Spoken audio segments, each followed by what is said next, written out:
Have you taken to make things safer at game and in practice? Well, we've always had safety in the utmost of our concern.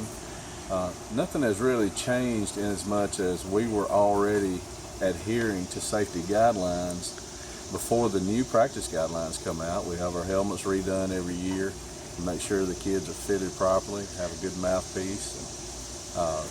During the season, there's only one real heavy contact day. The other days are mostly, just polishing up for Friday. So I would say just being more aware of the issues of today and make sure we take care of those, but nothing's really changed as far as our protocol.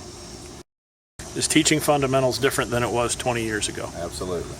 A lot of things we learned and were taught as players and learned early in our coaching career, there's better ways to do those things now. Like we practice tackling all summer with just helmets on because we're teaching a new way to tackle that keeps the head out of it.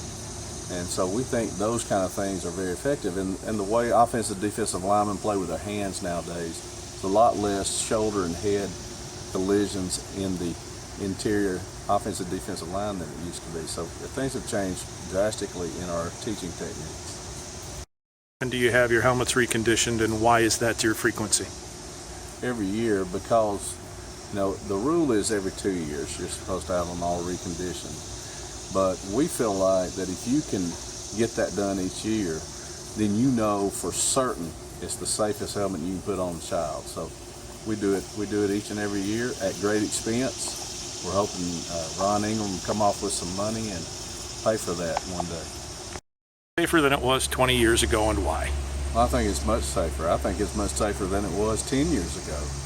Our coaches in the high school level have reached down to the youth league coaches, middle school coaches. The techniques are better, and we're smarter about what happens to the body when you go through football practice, football games. So we watch that much more carefully, and I think neck strength has a lot to do with it. I think Michigan State did a study, and that correlates to a reduction in concussions. I think our helmet hardware is much better.